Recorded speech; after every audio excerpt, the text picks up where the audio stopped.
Even as it turns 8 years old, Phantom Forces is still awesome.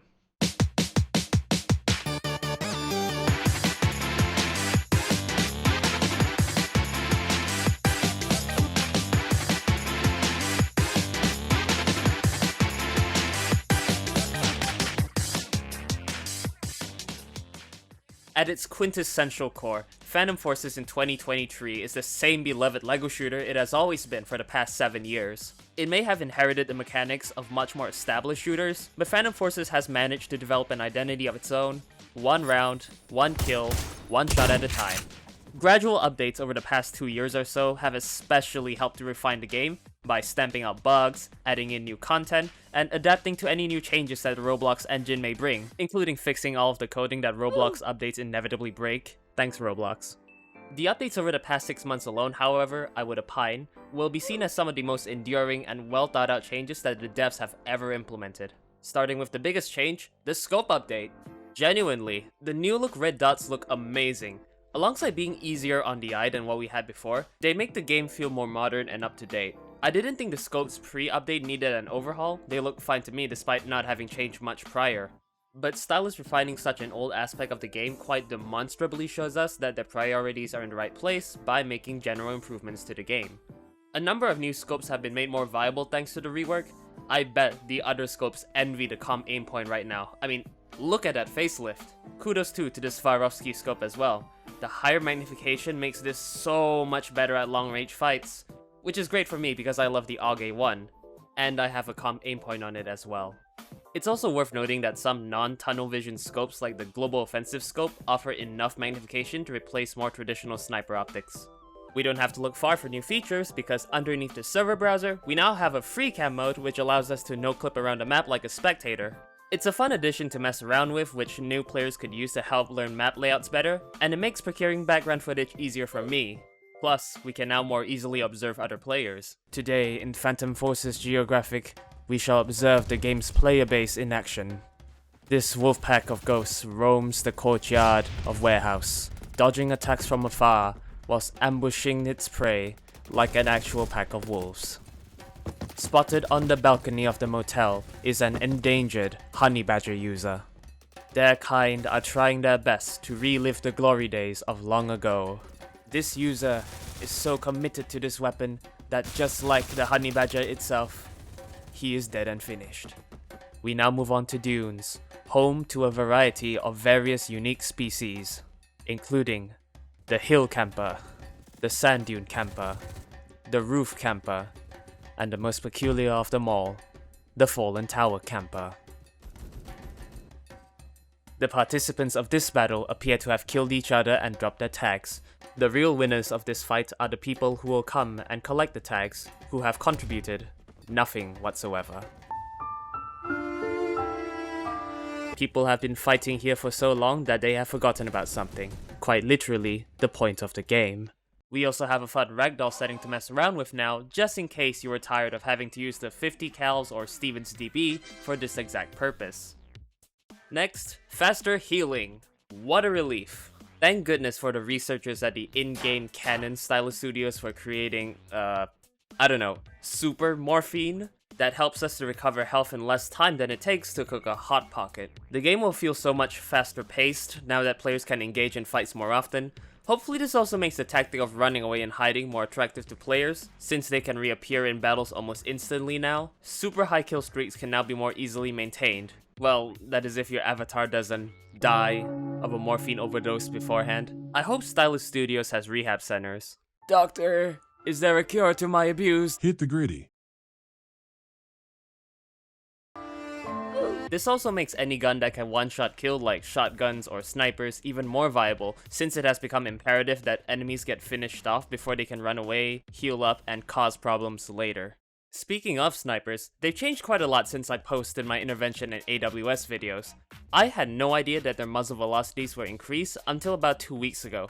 I love seeing that snipers are easier to use than they were before, and when combined with the new scope update, recon mains are going to have a lot of fun mixing and matching around with their newly buffed toys. Although these updates do make those aforementioned videos obsolete. Just like the M107. This may be the only negative thing I have to say in this video, but good grace, I don't use this gun much at all, and even I sympathize with the M107 fans. I was trying to use it 3 days ago, but its receiver refused to load in, so I can only assume it's been mistreated so badly that it's on strike. The changes didn't affect me that badly because my playstyle is already passive and slow anyway. I tend to snipe from the backlines, which mask the nerf EMP sliding, and I prefer aiming for headshots anyway, so the Battlefield 1 style sweet spot mechanic doesn't matter much to me. But I nevertheless mostly agree with my friend Moon here in that a more palatable compromise ought to be found for the sake of fun. Plus, the M107 doesn't deserve to be relegated to the same status as the f***ing artillery cannon.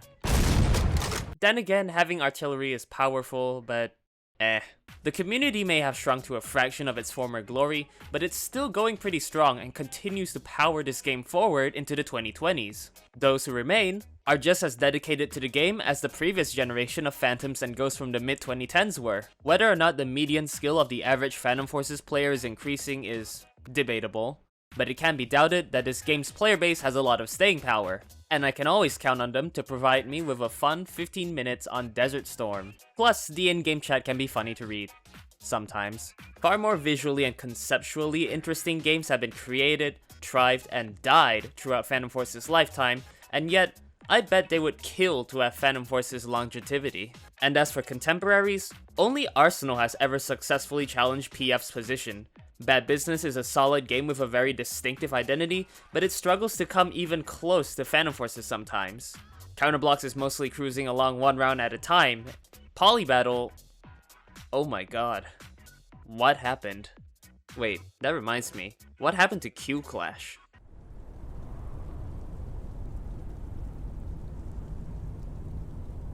Guns, guns, guns. Can't have a shooter game without guns, and we have a lot of them.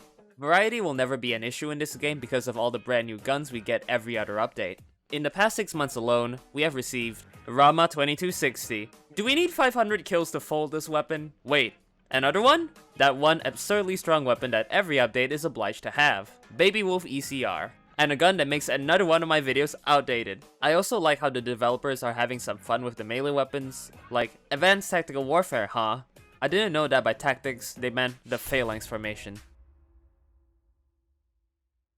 Don't mind me, I'm just cleaning my filthy monitor. I also haven't seen many major bugs or exploiters in the past few weeks, so it's a relief to know that the game is mostly functioning as intended. Finally, let's round things off with a few miscellaneous changes. The new recoil preview system is an unorthodox but incredibly practical addition to more easily compare recoil patterns. The ability to skip the death cam saves a lot more time than most people realize, especially for more aggressive players. Containers of Fun is the kind of bad map that is actually fun to mess around in if you want to amuse yourself for 15 minutes. And lastly, the new Flare Domination UI makes the experience more modern and easier to read. Overall, Phantom Forces is still a lot of fun, and I'm glad to have it around when I get the urge to click on some heads. Woo!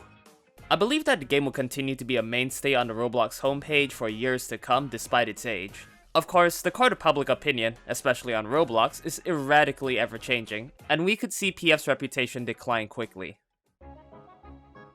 Too many tryhards and get spawn killed. Old. Makes me rage a lot, so I don't play it. I like, grab my PC monitor, and shake it very violently. In parenthesis.